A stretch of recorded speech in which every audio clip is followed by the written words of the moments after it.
Okay, Boker Tov. I think we can get started. Okay, hope everybody's doing well. Okay, class number 6, November 5th. All right, we're into November. We're into Kislev. Hanukkah is sort of around the corner. And we changed the clock, of course, this week. Winter's coming, early Shabbos, all that. We all go together. Okay, so last week we were discussing the Elu Dvarim Shelihem Shiur, Dvarim Shadamachel Peroteim, the things we get a little rewards in this world and come to the next world. And we finished Talmud Torah Keneged Kulam. Talmud Torah equals them all. And what that means is not 100% clear. The general explanation is that Torah is a means to an end. Torah is valuable in and of itself, but it also, through the study of Torah, you learn how to do mitzvot. In other words, every mitzvah is dependent on learning. Einam haaretz chasid, an ignorant person can't be a pious person. So Talmud Torah, that explanation is Talmud Torah is sort of is the means to an end. The goal is not actually learning. The goal is to do the mitzvot, and Torah is the mechanism through which you get mitzvot. There's also an independent mitzvah to learn Torah. We're not going to get into that at great depth, but independently, even if it's not relevant. And by the way, as maybe we'll get to, probably not in today's class, but that's the basic, whatever distinction is there between men and women in the mitzvah of Talmud Torah, there is zero distinction. Everybody agrees to this. A lot of people don't understand this. Everybody agrees a woman has to learn Torah that's applicable. And therefore the Shulchan Aruch and Rav Yosef Karo, the author of the Shulchan Aruch, felt that a woman is not allowed to say a bracha on mitzvah seisha zman grama. We Ashkenazim, I assume most people are Ashkenazic. I shouldn't say that, but if there are any Sfardim here who don't say a bracha, I'd actually be interested to hear that. I don't know if everybody follows that practice, but the Shulchan Aruch itself rules that when a woman shakes a lulav, that she doesn't have to, or she sits in the sukkah, she's not allowed to make a bracha because she cannot say asher kitshanu b'mitzvotav vitzivanu. It's not true. She wasn't commanded. She can voluntarily do the mitzvah, but she can't do it as a commandment. We don't follow that view. We follow the view of Rabbeinu Tam, Ashkenazim don't follow that view. They follow the view of Rabbeinu Tam, that it's true, she's not technically commanded, but once she accepts upon herself the command, she can make the bracha. But even Rav Yosef Karo agrees that a woman must, and we discussed last week, perhaps on a biblical level, say Birchat HaTorah every morning. The 3 Birchat HaTorah, because a woman is obligated to study Torah. When you're going to tell me she's not, all the, whoever teaches their daughter Torah and that whole discussion, that's a discussion related to the abstract, the non-practical parts of Torah. To sit there and learn Shir and Bava Kama with the Tosfot and the Rashba and the Ksora Choshen and the Rav Chaim's Chiddush, all the analysis, that the woman is technically exempt from. But to know Hilchot Shabbos, she probably in most homes has to know it better than her husband. To know Hilchot like Kashrut, she got to know it very well. So a woman has to, that there's no discussion. The whole debate or, about women's learning related to learning things that are not practical. So that becomes a question. Is Gemara necessary? Can you just learn the bottom line? So again, this is not for now. I mean, it's an important discussion, but I did want to make that point that the mitzvah of Talmud Torah is a means to an end. There's absolutely no difference between a man and a woman. Whatever difference there may or may not be anymore, and woman can do whatever, that's only on things they want to learn, things that have no practical benefit because they find it interesting. They want to know what the Rav Chaim Soloveitchik explained in a Rambam. May not be practical. They want to understand Beit Shammai's view, right? Rav Soloveitchik would spend hours and hours explaining views we don't accept. It's part of Torah. And by understanding views you don't accept, you understand the views you do accept even better, right? In order to really understand your view, you have to understand what the opposition says. That's why we follow the views of Beit Hillel. The Gemara says, because Beit Hillel always started by quoting the view of Beit Shammai. So that made Beit Hillel's opinions better. Here's what my person who disagrees with me say. Got a good argument, but here's why I disagree. Beit Shammai didn't do that. They just said, my view are the highway, and so we follow Beit Hillel. Anyway, okay, but I do want to point out, and this is, I have this great book that I don't know if anybody sees it anymore, knows it anymore. It was at the time, To Pray as a Jew. Does anybody know Chaim Levi Donin? So he was a rabbi, I believe, in Detroit, like in the 60s, 70s. He made Aliyah. I know he lived in Yerushalayim. I used to daven in the same shul when my grandparents were there, whatever. And he wrote this book to be a Jew. It was like a classic book in the 70s, an introduction to Judaism. And then he wrote this other book, To Pray as a Jew. It's very interesting. I don't know today. I don't know if people read it. Anyways, it was meant as sort of a basic introductory guide, A to be a Jew, pray to Jew, but it's very good. So he points out, just as a little aside here, that which we kind of know, that the rabbis say Talmud Torah keneged kulam. Torah is equal to them all. He says we have that by 5 other mitzvot. So, when the rabbis make these statements, they're not meant literally. In other words, the rabbi, anybody, now we'll do what I said before, it'll be dangerous. Anybody want to tell me what other mitzvot the rabbis equate to all other mitzvot? That this mitzvah is so important, it's keneged, it's equal to all the other mitzvot. So here we say every morning, Talmud Torah. Anybody want to say, or I'm going to have to eat my words like I said before. Don't ask adults questions. Anybody want to pipe it in? Okay. Maybe Shabbat? Maybe Shabbat. Yes, Shabbat. Yes. Why? Because that testifies to God, the Creator. I had to check for half a second. I myself didn't have them all. But yes, you are correct. Thank you. Yes, Shabbat is our testimony that God exists. So that's equal to all the mitzvot in the Torah. Good. What else? I'm sorry, Brit Milah. Of course, that's how Abraham entered the covenant with God. Good. Brit Milah. What else? Those two I kind of understand, in a sense. They're a Jew who doesn't have a Brit Milah, a male Jew, that's already telling us like, wow, they don't identify at all as a Jew. I mean, today, thank God, even almost the most irreligious Jew, as a Brit Milah, I can tell you when I served as a shul rabbi, and we had as Zev will know, we had one of the big molim in the city, davened in my shul, and very often he would ask me, and he would take me, he would do a Brit Milah of where the father is Jewish and the mother isn't Jewish. We live in our bubbles, and we don't realize that 70% of Jews intermarry. So if the mother's Jewish, okay, the baby's for Jewish. What if the father's Jewish? The baby isn't Jewish. That's a halachic question, but whatever. I mean, a halachic question to do with Brit Milah, but many rabbis say we should do a Brit Milah on this child, and sort of a quasi conversion. And in other words, they're intermarried, but they have to have a Brit Milah. I mean, who heard of not having a Brit Milah? So that identifies you as a Jew. Fine. It's Shakul Kol HaMitzvot. What else? Just very briefly. Tzedakah? I'm sorry? Tzedakah. Excellent. Wow, you guys are great. Okay, tzedakah. Utzedakah tatzil mimavet. Listen, that's why God chose Abraham. The covenant was through Brit Milah, but then he chose him because he would teach his son. We read it last week's parsha. But no, I know he's going to teach his children tzedakah mishpat. Okay, tzedakah, very important, excellent. What else is left? One, okay. I think Susan, you should know this one. I don't mean to say that. That's not nice. I assume you're back in America now, but you live in Israel, right? Part of the time, right? So Israel.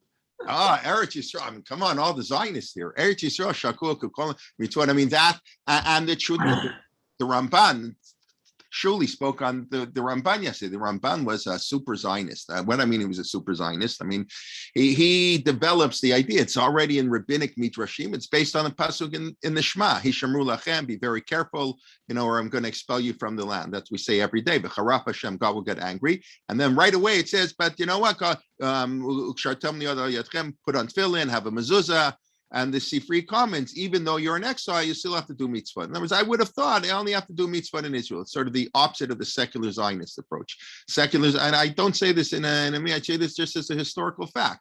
The secular Zionists believe mitzvot only made sense. The original secular Zionists, believe that mitzvot, that's good in chutz la'aretz. When we live in the diaspora in exile, we need mitzvot. In Israel, we have a new Jew, a national Jew. We don't need the mitzvot of the Torah. But the classical view of the Torah is the exact opposite. That God gave the Torah to be observed in the land of Israel. You don't, you're living in Toronto, all right, you can still keep shouting. I'm not talking about Bikurim and Shemitah, the mitzvot that only apply in the land. I'm talking about mitzvot that have nothing to do with the land. Nonetheless, they have a much lower quality when they're observed outside of Israel. That also makes a lot of sense. Again, I don't mean this as listen, I can talk to myself here. I live in Toronto. But mitzvot in Israel, observing Shabbat, observing Hanukkah is qualitatively differently in the land of Israel. That's where mitzvot are meant to be. So Israel is also Shakul Kukol HaMitzvot. And the last one. So very interesting. That's yeah. So right, why don't they pick that? I don't know. In other words, the Talmud, Rabbi Akiva says that's the most important verse in the Torah, but the Gemara never says it's equal to all mitzvot. Yeah, I assume here we're talking about. Notice the mitzvot are pretty much all between man and God. We're talking about. I think maybe we're talking the man to man. You're 100% right, but you're right. It's an interesting point. That's what I'm saying is these statements shouldn't be taken in a literal sense. If this one is equal to all, and this one A is equal to B is equal to C. A is as great as B, C, D, and E. And then B is as great. That doesn't work mathematically. So obviously they're not meant literal. And often the rabbis wanted to stress the importance. That's how Midrash works. So they emphasize this mitzvah. The rabbi is talking about a particular mitzvah. So he's going to emphasize this, but it's the most important, right? Everybody's like that. What you do is the most important. But obviously it means that they're important, but it's kind of, in other words, don't take it 100% literally, is I guess. What's the last one? So this only applies for men. Tzitzis, right? Everybody knows tzitzis. Gematria, right? The famous Rashi. Gematria of tzitzis is 600, right? Sadik, Yud, Taf.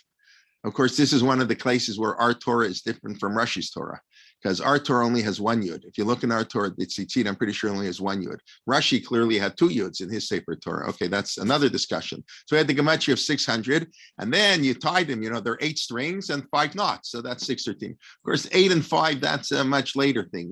When you wear tefillot, most people don't tie it that way. But the 8 and the 5, or the 8, yes, the 8 string, but the 5 knots.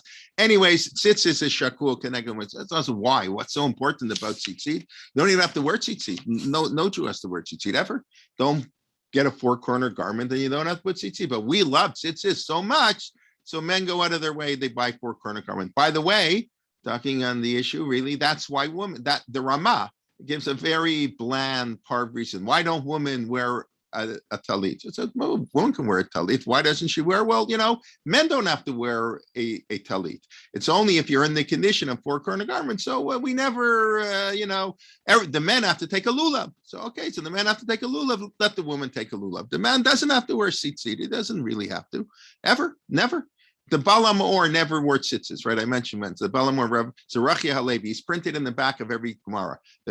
He was a critique of the Rif, one of the greatest of the Rishonim. He didn't wear tzitzis ever in his life. Why? Because he was of the opinion you can't wear tzitzis unless you have the tchelet, which we've rediscovered. In Israel, we've rediscovered the tchelet today, Baruch Hashem. But he held, there was a debate in the Gemara, if tzitzis is ma'akev, if tchelet is ma'akev et halavan, can you wear tzitzis without the blue string? And he felt you cannot. Most of the Rishonim who said you can. You should have a blue string. You don't. What can you do? We lost tchelet, so the Baal HaMaor never in his life wore a talis. From Soloveitchik used to go a little bit found that so interesting. So, if they ever ask you in yeshiva, if they want to tell your son or your grandson, one day he's not wearing tzitzis, and the Rosh Yeshiva, taps him on the back, wear your tzitzis. I follow the Baal HaMaor, let him, okay. Anyways, but because men don't have to wear tzitzis, women don't, so the women took it upon themselves, so they never bothered to wear tzitzis. Very interesting. But shakul kol mitzvot, wow. Who thinks that's so important? So Rashi has a blue. It reminds us of the sky, the heavens. Okay, I just pointed out. Okay, let's move on. Elokai Neshama. So we're up to that in the Siddur. So of course, the way I pronounced it was wrong, but that's the way I usually do it because whatever, I'm not careful. That's why I have to teach this class so I can learn more, to be more careful. That's why I thank all the students for helping me. So it's Elokai Neshama shenatata bi Torahi. And you look in the Siddur, the one I have, I'm looking now at the Koran Siddur. Elokai, it's on its own line, right? Because there's in other words, Elokai Neshama doesn't make sense.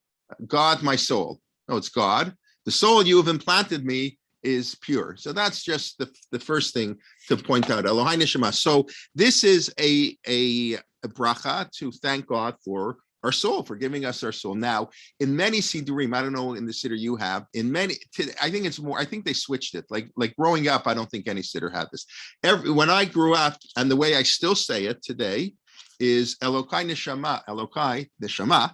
The way I say it is right before Birchat HaShachar, which is how I taught it.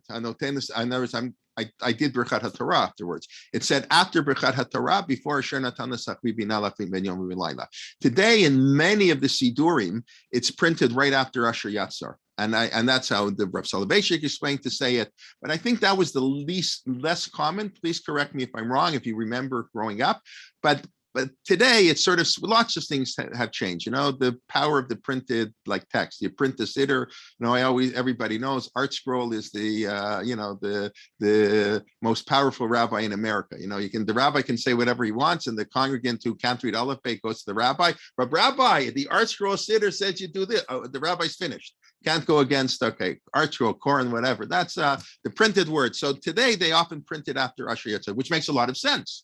Why does it make sense? Because Asher Yatzar is thanking God for the working of our body. So we go from the body to the soul. So the two brachot, and it also solves a halachic problem. The halachic problem is, why does this not start with Baruch? So we know that every bracha has to start with Baruch. Baruch atah Hashem. That's how a bracha starts. You're not allowed to have a bracha not with startings. What's the major exception? It's the Shmon Esrei. Atachonein hashivenu slach lanu avinu ki chatanu rafeinu. Why not? So we have another principle: a bracha smucha lechaverta. If you say brachot in order, one after another, so the end of the last bracha sort of serves as the introduction. The Shmon Esrei is not 18 independent brachot. They're brachot that are connected. You have to say them one. There's an order to the Shmon Esrei. We'll get there hopefully one of these years. What about Baruch Shamar? No, Baruch Shamar starts with a bracha Baruch atah Hashem. Oh, in the middle. No, but yeah, Baruch Shamar is just an introduction. Baruch Shamar V'ya'olam Baruch Hu Baruch Hu Bereshit. Right. That's just an introduction. But as they all start Yishtabach in the Sheva brachas, right? That's the whole question, right? Why does Asher Barasa Samasimcha start with a bracha? It's in Smucha Lechaverta. It's in some do, some don't, because it can be said independently, even without a minyan. So sometimes brachot that are next to each other are not really connected. In which case, the second bracha will start with Baruch. But in the Shmon Esrei, it's connected. The two brachot before Kriyat Shema are connected. Yotzer HaMo'arot, and then Hava Rabbah. You don't say Baruch Atah. So the question is, why don't we say Elokai Neshama? What's it connected to? That's the way I say it. I just said Elu Dvarim Shelim Shiur, Elu Dvarim Adam. It's not connected to anything, right? So that's a more of an issue. If you say it as part of Asher Yatzar, there's thanking God for the physical body and thanking God for our spirit. So the two go together, and therefore we don't have a Baruch. Okay, so that does actually solve a halak problem. So it seems to make a lot of sense to say it after Asher Yatzar. Why don't I? Because that's the way I brought up. I grew up for 55 years. I said it one way. I'm not going to switch just because the Koran prints it one way. Whatever, I'm used to it. I go on autopilot, which may not be good, but sometimes whatever. If I'm late to shul, so I'll say the bracha walking to the car, and that happens more often than it might, then it should. So I'm saying it like autopilot. But so it's also Rabbi Donin explained in the Art Scroll there is an option after Asher Yatzar to say the Elokai. Right. That's how today it's become more common. You're right. In many of the Siddurim, they do print Elokai right after Asher Yatzar. But I think in the older Siddurim, and I think many of us grew up saying it right before Hanoten L'Sachmi B'Nalachim Ben Yom Uben Laila. Correct. I think Art Scroll and Koran have. I think Art Scroll. I'm not sure. I don't have it in front of me. I do have it somewhere in Art Scroll here. But it's in the small print. There's a little line saying some say. Oh, they print it at the back and then they give you the option. No. Right after Asher Yatzar, before you go to the next one, they say some say. Oh, some say. Okay, so the Art Scroll acknowledges some say. Of course, people generally don't know who are the some. Like some people skip. In the machzor, right? Some congregations say this. That was the old joke. I told you the joke this year, right? About everybody in Corona is skipping all the make the davening shorter. I mean, especially last year. So we skipped. What piyutim can we skip? So they said one of the Rebbe Baim said, so why do we put it in the Siddur? Just print the Siddur. All this skip. That would be no fun. People get pleasure. There's 25. I can skip 20 keynote. If you had just the keynote, you're saying people love 60 keynote. I'm only going to say 5 of them. Let's skip a little bit. People get pleasure from that. But anyways, who are the some congregations? I don't know. But that's interesting that the Art Scroll gives you both options. So why do we say it? So here, let's share our screen for the first time and let's go to the source of the bracha.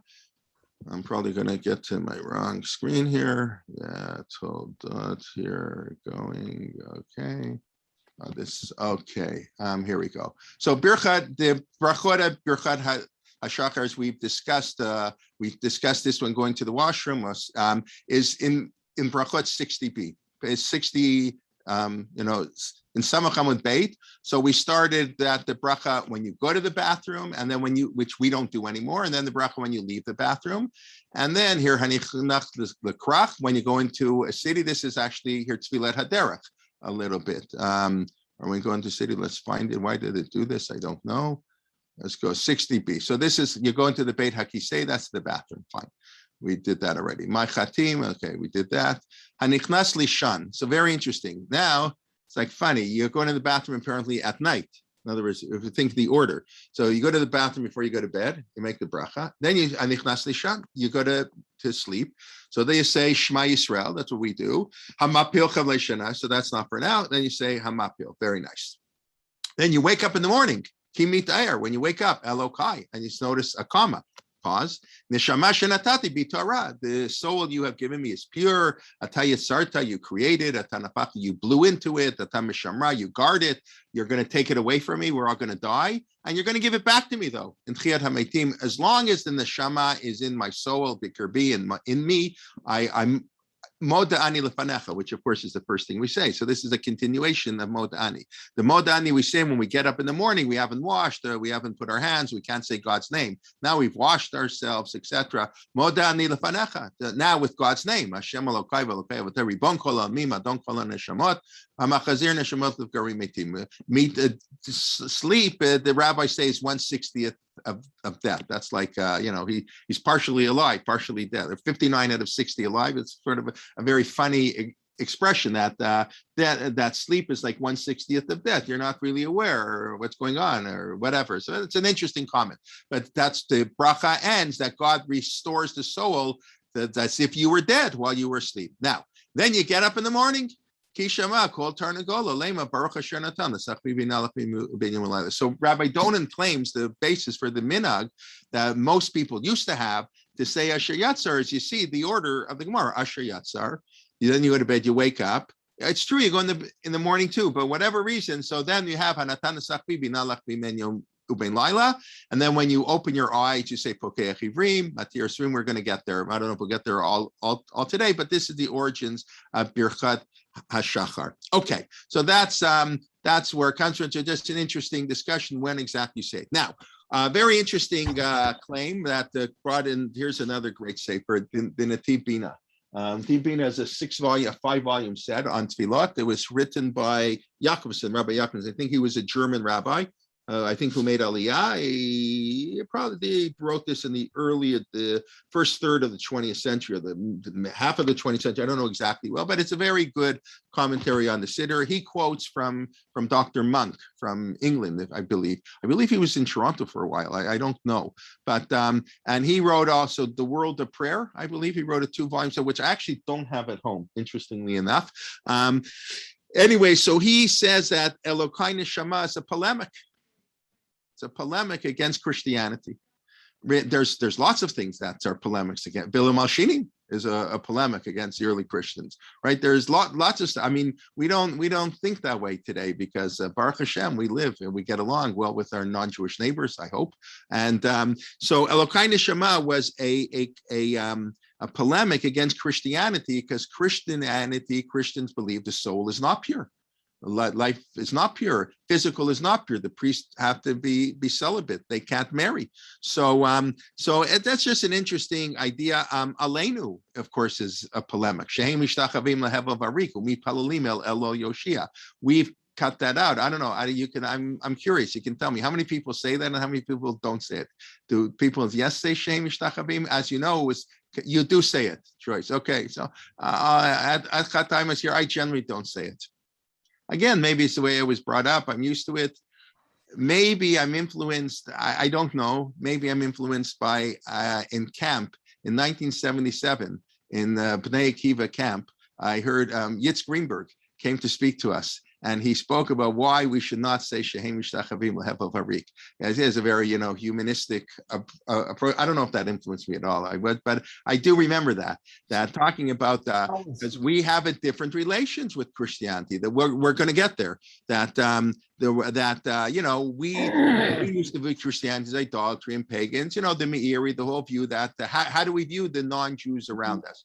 So we don't view them as idolaters. That's the bottom line. Thank God. Whatever we view them as idolaters. You couldn't go shopping. I mean, there's so many things you couldn't do. I mean, the way the Torah demands we separate from idolaters is really, really next to impossible. You can't live with them. You can't do business with them. You can't greet them. I mean, it's like you can greet them, actually. You can greet them. You can bury them. You can visit them when they're sick. That's an amazing thing. They're idolaters. They're pagans. Got nothing to do with them. But if they're sick, you visit them. They die, you bury them. You give them stakum, the poor of the pagans, akum, idol worshippers. But to do normal business, to be a business partner, to go shopping on Sunday, you can't do because they're going to usually go in their church, right? You never saw it until ArtScroll put it in, right? So now we know the uncensored version. So ArtScroll, I believe, writes a comment that it was never meant against Christianity. That's not true at all. I hate to say that, but of course it was against Christianity. And then we know Shemi Leheva Barik is the same gematria of Yeshu, and there are of course all these. But whether it's a polemic, whatever is against Christianity, clearly Elena was talking about the God shows us as one nation. But anyways, he points out that Elokai Neshama, this could be a polemic, not in a mean way. We have a different philosophy of life. Classical Christianity believed the soul was impure, and Judaism believes maybe the body might be impure, but the soul and the body have to work together. The body is pure. Okay. Anyway, so that's just and it's also an affirmation, of course, of Tchiyat HaMeitim. It's an affirmation of the resurrection of the dead. God, you will take our soul, but we believe you will return it to us. Now, you probably know, I don't know if you noticed, and I don't know if we pay attention, but just let me very quickly show you. Let's share our screen again. Where are we going here? Okay, the source. I mentioned a number of times, although I haven't really focused on that recently, the Abu Draham, he's not the only one, but he's the main one who develops the idea that the language of prayer comes from our Tanakh. Right, we discussed the El Hagadol Hagibor. Right, we discussed that a while in our first class. Right, that's a pasuk in Ekev, God, great, and this El Elyon, Melech Elyon. That's by Melchizedek. And you go through, everything is taken from various Musim, and many of the commentaries just look for references in Tanakh. In other words, that adds a whole new dimension to our Siddur. Like if you would study, and then read all the prakim, the Siddur is really taken from our Tanakh, basically. So it's very obvious here, but we don't pay attention. I don't know, maybe you do pay attention, maybe I didn't pay attention. So we say, Eloheinu ata barata. So that's based, Vayivra Elohim et Adam. That's the notion, Vayivra Elohim et Adam, God created us. Then it says, Ata Yitzarta, Ata Nafachta bi. So that's in chapter 2, the second story of creation. Vayitzer Hashem Elokim Adam, Vayipach B'afav, Nishmat Chayim. God, right, Baran Yatzar, and there are two different descriptions for it to create. What the difference is, not for now. One is something from nothing, and one is taking something and fashioning it into something else. So Vayitzer, Ata Yitzarta, Vatsa Vatanapachta. That's Vayipach Batam, and God grew not. Very simple, but just to point out, you see right there, that's Elokai Neshama. The language is taken from the Chumash. Okay. Any questions on that, Elokai Neshama? Try to get an aliyah without wearing tzitzis. Okay. I have a question. Sure. The Gemara says, when you hear the rooster, then you make the bracha. We're getting there. We're not up to there. Wait, we'll get there. That's coming next. Yeah. I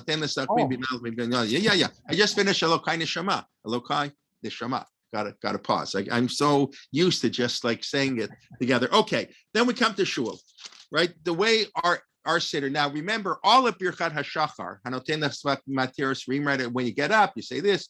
That was all used to all be said at home. Now we all say it in shul because people didn't know what to say. Most people were ignorant. Most people didn't daven. That's why you had a chazan, a shaliach tzibur, the shatz. And it was so important who the shatz was because he He was the one who brought your prayers. You would just answer Amen. Most people were ignorant. There were no Siddurim printed. Most people were like Rabbi Akiva before 40. Rabbi Akiva after 40 is the exception. Rabbi Akiva before 40 is the norm. Ignorant. They had no respect for Torah scholars, or they were unlearned. Listen, I don't have to tell you in Europe how many Jews were unlearned. They may have been pious, some of them, or whatever, but they were not learned.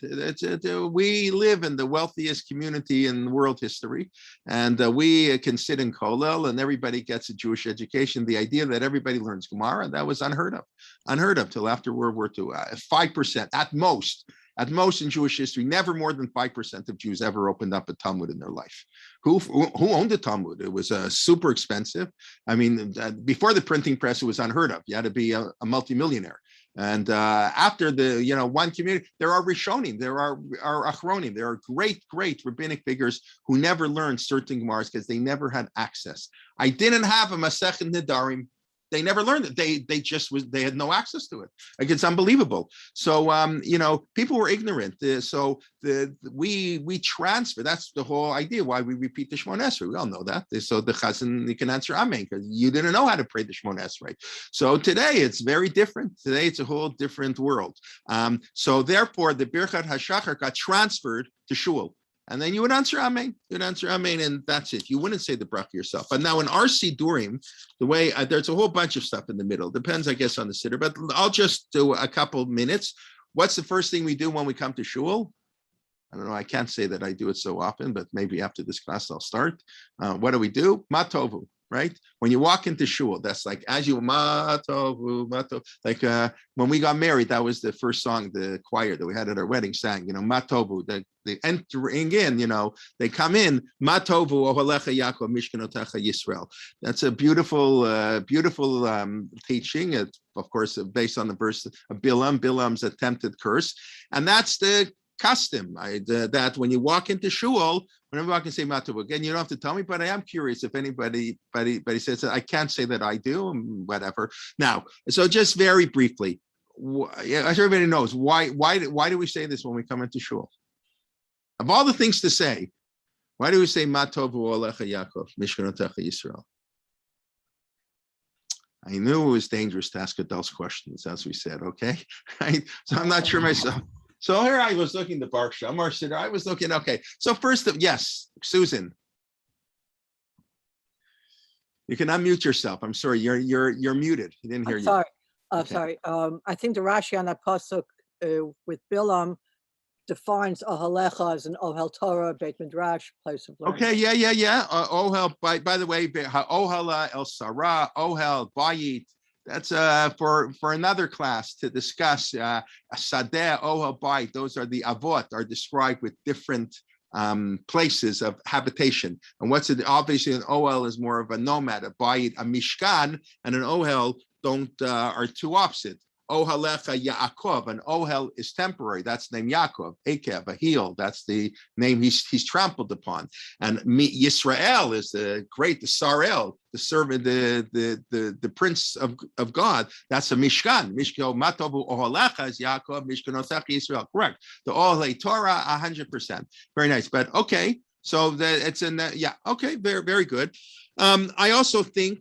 If anybody else wants to add, I think dafka that it comes from Bilam is one of the reasons we say it. And I think there are two things here, or three things. Number one is prayer is universal, right? Prayer is not a Jewish idea.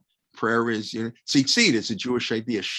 Shabbat is a Jewish idea. Non-Jews are not allowed to keep the Shabbat. It's a special treat. It's the crown jewel of being a Jew. It is Shabbat, so it's a reward, right? The Gemara says a non-Jew can't keep Shabbat, and that's an interesting halachic question. What does a person in the process of conversion do? So I don't know if it's a joke to combine what we're saying, but it's kind of funny.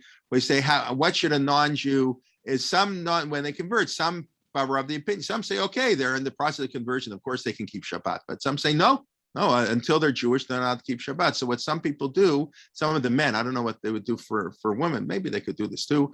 The men would put on tzitzit, and go walking without an Eruv when there's no Eruv. So you're not allowed to carry. No. So for a Jew, it's clothing, but for a non-Jew, he's not obligated to tzitzit. So that's a burden. So he violates the Shabbat by wearing tzitzit. No, whatever. But okay, you don't like that. That's my crazy whatever. Okay, but the idea that prayer is a universal mitzvah. So we take the words of Bilam. More importantly, is that Bilam is not such a nice guy. Bilam Harasha. That's how we refer to him. Bilam Harasha. We don't call Esav the Rasha. We don't call the Esav a Rasha. He wasn't a Rasha. In the Midrashim, they don't like him, but in the Torah itself, Esav is a pretty fine fellow. I mean, that's again for another Torah. But Bilam Ma Bein Avram. What's the difference between Bilam Harasha? Even though Bilam never cursed us, but he wanted to curse us. That makes him an evil person. So even the Rashaim are welcomed in prayer. The first thing we do when we walk into shul is we welcome the Rishaim. And we know that's what we do on Yom Kippur, the day where shul is the most important, so to speak. Al dad hamakom, al dad hakal, hanu mitpalel, anu matirim litpalel im arbar yanim. We grant ourselves permission to pray with the sinners. That's this fact that somebody wants to come to shul, and he's a big sinner. I don't want a sinner in shul. No, of course you want a sinner in shul. How else is he going to not sin? We shouldn't teach Torah to people who don't, who aren't this and that. What do you mean? How else are we going to get them to become more observant? So we welcome sinners. We're all sinners. We know the famous, teaching we've said before that the chelbana, the Torah, the incense had 11 spices, and the chelbana was a lousy, really, really foul-smelling spice. But without it, it's no good. And that's the Gemara says that I don't remember the exact expression. If you have a fast day without Poshe Yisrael, if you have a minyan of coming together and there are no sinners, that's no minyan. To daven with a bunch of pious people, that's not good. Which leads me to the thing I wanted to start with. Okay, that I forgot. That will remind me. We want to daven with sinners. That's good for everybody. It's an amazing Gemara. They learn it. They derive it from the Torah. The Torah had to have chavana. Some people want to say that's why there were 11 spices. You want a minyan of pious people, and then you have one person, whatever, who's not. But it's okay to have 9 people who are wicked and one who's pious too. That 10 wicked Jews, quote unquote. I don't know how you define wicked. It's not for us, but make up a minyan. So that's also a beautiful thing. We take the prayer of Bilam, and that's what we're going to use. It's okay that he was a Rush. Everybody who wants to come to shul is welcome. And of course, the other classic reason is, okay, this is not so much for shul in general. Sometimes the outsiders appreciate what we have more than we appreciated ourselves. It took Bilam to say this expression. From the simple reading of the Torah, with those who've been coming to Moshe Sokolov's class on the putting together of Tanakh. So he's talking about this strange Gemara in Bava Bachit that says that Moshe wrote the Torah and Sefer Balak, and he wrote the book of, or is it Balak or Bilam? I forget. He wrote the book of Balak and Bilam. That's part of the Torah. So whatever it means, some say there was an extra book, but it means as far as who the Jewish people didn't even know about it. How would Moshe know about who? They had no idea. It's the only portion of the Torah like that, by the way, after Shemot. Balak and Bilam are having this whole thing. Did any Jews know about it? There's no indication the Jewish people ever had a clue that Bilam tried to curse and he said these beautiful words. It's just very interesting. And yet this outsider is what we did. So this leads me to what I meant to begin this year with. I always like to begin with sort of some topic, a very difficult problem, but you see it already hinted here. This week's Parsha, Rivka can't have children. Vayetar lo Hashem. What does the pasuk say? Rivka was an Akarite. I have to think. It's my bar mitzvah parsha, so I have to know it off by heart. So Vayetar lo Hashem.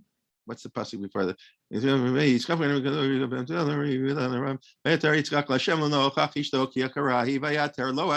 Right. God answered the prayers. Right. But they're both praying. Rashi says Rivka's in this corner, Yitzchak's in that corner. They're praying for a child.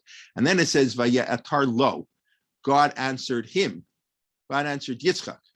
So Rashi has this problematic comment. I've asked a few people. I have not been given a satisfactory answer that I like, but okay, that's me. Maybe you have an answer. The Rashi says, Eino domet tfilat sadik ben sadik the tefillat tzaddik ben rasha. You cannot compare the prayer of a tzaddik, the son of a tzaddik, and a tzaddik, the son of a rasha. Yes, Rivka prayed, but Rivka, her father was, love him. What are we going to do? It's not the same. Yitzchak, he had Abraham as his father. So the prayer of a tzaddik ben tzaddik, that's what Rashi says, quoting the Midrash, that Vayetar lo, God answered Yitzchak's prayers, not Rivka's prayers, because, by the way, that's why Rachel gets upset. Well, Yaakov, why don't you pray for me? Whatever, Vayetar lo Hashem. So I've never understood this Rashi, because I would think it's greater. I would think the prayers of someone who grew up in a home of evil would be on a much higher level. Wow, that's much great. They're praying. So I don't have a good answer to this question.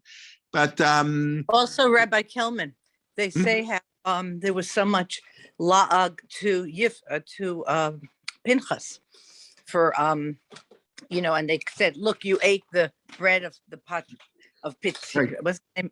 Betuel. Pituel, right? Unacceptable, right? Right. So there is a notion, right? In the Mishnah in Masechet Tanit, which we're going to get to in Daf Yomi pretty soon, which talks about the fast days, not about the Tisha B'Av and Shiva Sarvatam. Was that at the end for one page? But it talks about mainly when it's not raining in Israel, the fast days.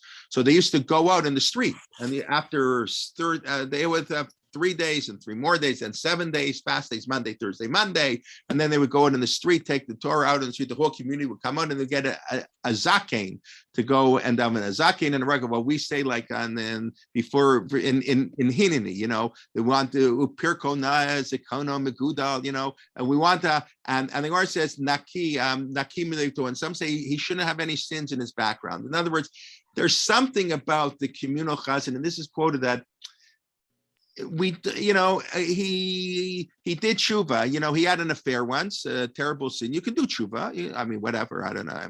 Whatever. He was take an easier example. He was a machal Shabbos, and he ate shreifis, and now he's a very pious Jew. So there certainly seems to be some idea that someone, when they represent the community, you want someone with a better background. It doesn't sit well with me, because I'm influenced by the growing up in a democratic world, egalitarianism, and all these ideas that, we don't want to say that some Jews are on a somehow not quite the same level. So I don't know. I have asked a number of people, and I don't know the answer. If anybody has any suggestion, and maybe people disagree with Rashi, but that's what Rashi says, that somehow when it comes to tefillah, the tefillah of a tzaddik, the son of a tzaddik, it could be because we know that God sometimes visits the sins of the parents on the children. We can't do that. We're not allowed to punish a son for the sins of the parent. That's a verse in the Torah. You can't even testify. You can't even have a father. You can't have a brother testifying. I always say that's a beautiful halakha. 2 brothers are disqualified. Can you imagine if one brother testifies and the other guy gets, we're going to put him to jail for 20 years for fraud because I testified against my brother. The Torah didn't want family split like that. You know what? If he did fraud, let somebody else come to court and convict him. We don't want the brother to be the one to do it. So we can't allow relatives to testify against the other. Of course, we don't punish one for the sins of the other. But God sometimes does. God sometimes to the 4th generation.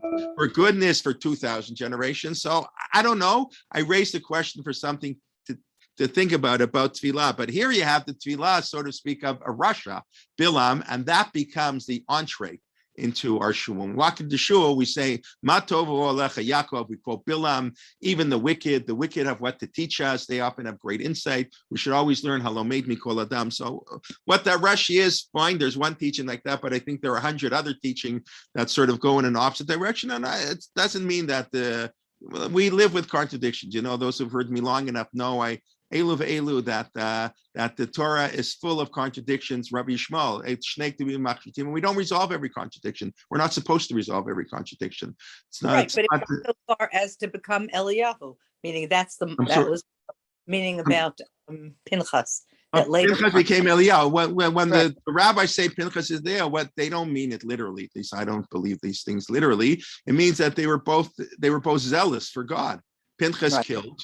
And the Gemara said, had he asked the question, we would have told him, absolutely not. How dare you kill somebody without a trial? It's only because he didn't, and he was so overtaken by, this is awful, he had to kill. But if you have the wherewithal to ask a question, that means you can't kill. Kanaim pogimbo. A kanai can do, we don't have kanaim today. I mean, we do, unfortunately, but we don't have people who are fit to be kanaim. To be a kanai, you have to be the most super pious person in the world. Can't have any nigiyot. We'll get there, but once we're on the topic I talked about before on polemic.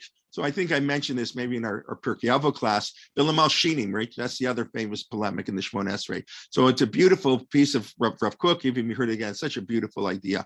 Bilam al-Shinim, Rabbi Gamliel says, who knows how to compose a prayer against the informers, the Malshinim, right? Who knows? So why didn't Rabbi Gamliel know?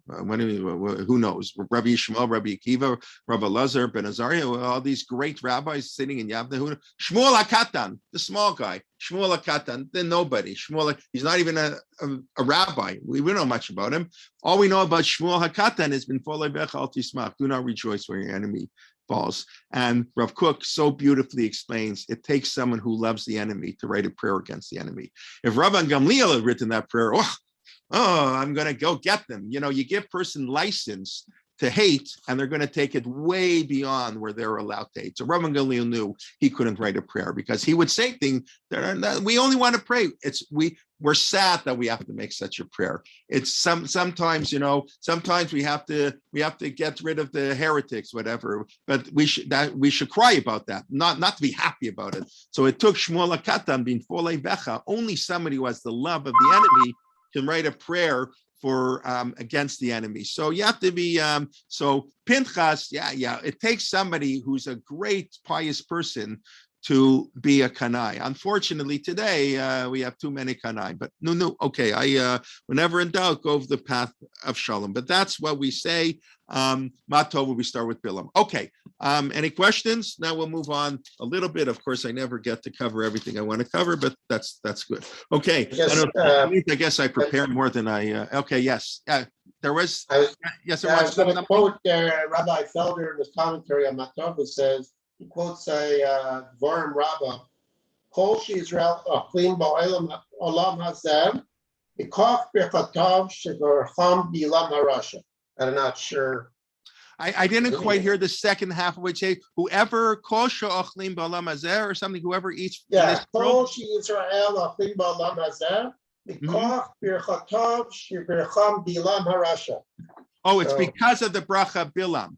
Okay, Yeah. so right, so that's the famous midrash, Lo Kam Yisrael Kamo Sha'od, which is of course a pasuk in Chumash. I mean, we say it in the Bezot HaBracha. We don't pay attention to Bezot HaBracha, you know, but we say it in Yigdal Latish. You should pay attention. Lo Kam Yisrael Kamo Sha'od Navi Umabit. Right, so Lo Kam Yisrael. The midrash has a beautiful comment. Unbelievable comment. Be Yisrael Lo Kam, but in the Goyim, in the non-Jew, for sure, Bilam was greater than Moshe. What are the rabbis? That's an unbelievable idea. Lo Kam Yisrael to Moshe. But you had, in other words, Bilam had the potential to be a great man. Bilam had the potential to be as great as Moshe. And perhaps that's why he merited in some way. In other words, God put it in his mouth. I don't know that God, like he opened his mouth. God, you know, it means he got the curse. I can't curse them. In other words, God opened his eyes that Bilam then chose to bless him. I don't think it means that God said the blessing. In other words, it means, I don't know. But I think what it means is he wanted to curse and God took him, I'm going to curse. And, you know, I just can't do it. The Jewish people are so beautiful. Matovu Olach Yaakov is so wonderful. So in other words, Bilam had within him greatness. He didn't use it to be as great as he could. He turned out to be not so great. But whatever. So yeah. We like I said, we have a lot to learn from our enemies. Our enemies can give us strength, and sometimes they do things better than we do.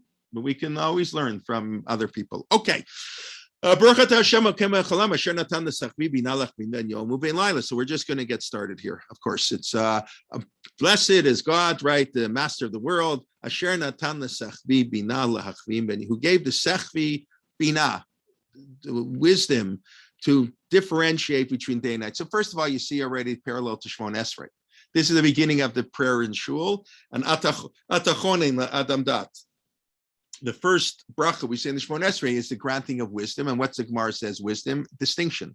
Im ein havdala dat minai. Imain dat Havdalah minayin. Without knowledge, you can't make distinctions. That's why we say Havdalah every Saturday night when you daven Mariv. Say Havdalah and Atachonin. Distinction. Wisdom is distinguishing, right? We live in a world broad soldiers. Either you're good or bad, right? I'd like to quote what Ed Koch, the former mayor of New York, used to say, right? Those who lived in New York, I don't know, when he was mayor when I was in Yeshiva University. So, outspoken, he said it, he called it like he said it like whatever the expression is, so he said, I have 12 policies. If you agree with me on 7 of the 12, vote for me. If you agree with me on 12, see a psychiatrist, right? So unfortunately, we need lots of people. They need a psychiatrist. They totally, everything the politicians that agree. No, it's not like that. There's gray. I can agree here. I can disagree there. Distinctions. Not everybody. Nobody's pure evil. Nobody's pure bad. So the first thing we say in Shmones, right, before is the notion of distinction, and that's the first of the Birchot Hashachar. So I find that parallel interesting. That Hanoten Sechvi Bina Lachvim Ben Yom Ben Light, to distinguish between day and night. Now, first of all, what's a Sechvi? So right, I asked because nobody really knows. Right, there's a whole debate. What's a Sechvi? So let's see. Whoever has a siddur, let me know. I don't even know myself. So the Koran translates as heart, gives a heart understanding. Okay, anybody have Art Scroll in front of them or somebody else? How do they translate? I find that interesting that they Art Scroll also translates it as heart. Also as heart. Interesting. Anybody else? Rooster, when we were Rooster, kids, the classic translation used to be rooster. I also think that's changed. A sechmi used to be a rooster, because I don't know, and I don't live on a farm, but I guess they say, the commentaries say the rooster is the only animal. The rooster has a special antenna that it can distinguish between day and night. So we've already discussed the idea that day and night are in our first class. Yaakov and Avram. Yaakov davens Mariv, Avram davens, Shachrit. That's not a coincidence. Hope versus fear, right? Night and day are not just geographical, not just physical ideas, they're philosophical ideas. And to distinguish between day and night, anybody can do that, right? I guess maybe an exact point as it's turning day and night, but it means much more than physical aspect of day and night. It means what's clear and what's murky. And to know the difference, but it's also the day offers hope, right? We say emet v'yatziv in the morning and emet ve'emuna. Night is associated with faith because we don't know. Night is associated with fear. The day is associated with hope. Everybody knows that's true. People feel much better. The daytime is the sun, and we feel better. People don't like winter when there's no sun, whatever. So that's the first idea. We distinguish between night and day. Now, it's very interesting. So I'll quote here. Let me just share my screen. I hope I put this up here. Give me a beautiful Hanoten the Sechvi. So I have this cover here before I do that. Let me hold on a second. Okay, let me okay, Eruvin. Yeah. So Eruvin here. So the Gemara in Eruvin has an amazing comment. I first heard this Gemara from Rav Aaron Lichtenstein Zatzal. He says, like, Amar Rav Yochanan, Umalei lo niknat Torah. Had the Torah not been given, okay, imagine God didn't give us Torah. So would that be an excuse to be a barbarian? No. We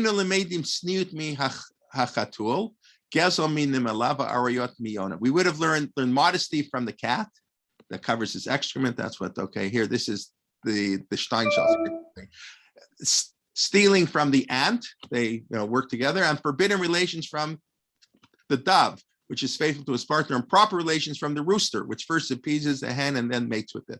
So the Gemara says we can learn morality from animals. If we can learn morality from animals, how much more so can we learn from the Bilams of the world, evil people? But that's a powerful Gemara. So I think it's very powerful. So Hanoten Sechvi Ben Yom is a reference to this idea. That's, I believe, the Baruch Shamar. This is the Siddur. This is a commentary of the Torah Tamima. Rav, not Yechiel Michal, that was his father, Baruch Halevi Epstein. It's a very colorful figure. That's a common bar mitzvah present, the Torah Tamima. He died in the early 1940s. He was the nephew of the Netziv. He is a fascinating, like many great rabbis, they're fascinating, colorful personalities. And anyway, so I think he brings in this idea that the first bracha wants to teach us, like Halo made me call Adam, Halo made me call we can learn stuff from all animals and from everything. We can learn much from the animals. He also says another fascinating idea, very modern idea. I think I mentioned it last week, that from the Gemara, it appears the Gemara was not aware of time zones. If you assume that, probably some and some, we expect that some rabbis did not know the earth was round. Okay, lots of people didn't know that back then, and the Gemara never talks about time zones. But it's clear we today know all about time zones. So he quotes almost like a funny explanation. Says, there's always, I mentioned last week, so there should always be people learning Torah, right? That's what some say. There's always light. There's always somewhere in the world where it's light and always somewhere where it's dark. So the Torah, to me, the Baruch Shamar says that's the first bracha, wants to teach us that every person has to observe Torah, as he puts it. I'll quote it: "Mimalim chovatenu hadatiim." We fulfill our religious obligations. Each person, kefi zmano, according to his time, bimkomo shehubo, in the place that he is. In other words, it's night and day are different in every part of the world. But he takes that as a symbol that the Torah has to, the Torah has to be in motion. Okay, the Torah has to be applied. Ish bimkomo bismano. It has to be in your time and in your place, right? The Torah, I explained last week, Jonathan Sachs, the first book I read of his many, many years ago, before he was even the chief rabbi, where he talks to halacha and Torah, that the halacha is the outgrowth of the meeting together of an unchanging Torah, divine, eternal, never-changing Torah, and life, and applying it to ever-changing life. So you put the two together, so the output is going to be different. So the halacha the halacha will change depending on the real life thing you put in, because it's changing. So that's what he's saying. Night and day teaches the idea, since it's night and day different, that everybody in this world has a different task, and everybody has to figure out according to their time and place. And what works in Europe, what worked in the shtetl in Poland doesn't work in America, right? You have to say, a Rav. I've said this many times. You have to have a rabbi who understands you, who knows you, who lives in your community, who understands your community. Don't ask a shaila from somebody who doesn't share your worldview, because it's a whole package Torah. But you have to ask somebody. If you're a modern Orthodox Jew, so you have to have a posek who's modern Orthodox, and if you're a Haredi Jew, you have to have a posek who's a Haredi Jew. You can't; it doesn't work. You got to have a whole thing. But so that's a sort of a very interesting idea. We'll discuss, I guess, next week, please God, why they have the explanation of heart. Right, but that's just the opening of the first bracha. Okay, it's 10:27. Let's do a quick review of what we learned. So we said Talmud Torah Keneged Kulam. We say Keneged Kulam. There are many things that the Torah says: Tzitzis, Eretz Yisrael, Tzedakah, Brit Milah, other things that are also Keneged Kulam. It means it's not literal. It means it's very important. And then we discuss Elokai. Pause, Neshama, and where it should be placed in the Siddur, either after Asher Yatzar, the physical, and then the spiritual, and that's why there's no Baruch, and that seems to be how most of the modern day Siddurim place it, although I think the older Siddurim, although I'd have to check this more carefully, put it by Asher Natan Nesachbin right at the end, which is the way I say it and the way we taught it. And that's because in the Gemara, it's presented that way. It's to say right before Asher Natan Nesachbin, Bina Lachbin, Benyon, Ben Laila. We quoted that its origins in the Bible, by Yivra, by Yitzar, by Yifach, is all taken from the Chumash itself, the creation of man, because it's talking about creation, our soul, God putting in our soul and taking away, and then resurrection, and as a possible polemic against Christianity. And then we discussed Tovu and the use of Bilam. We learn from evil, and evil can give us good, and we welcome the evil people. We don't want a minion of only pious people. You have to have the foul smelling. The Chelbana has to be part of the incense. You have to have Jews who are not so pious in your shul. It really is that's a sad thing of our community. We all daven with people. Everybody, the stabilization of America. I know people today like small shuls, but I think in many ways it's very sad. It's my personal editorial that you can ignore. There's something beautiful about a large shul where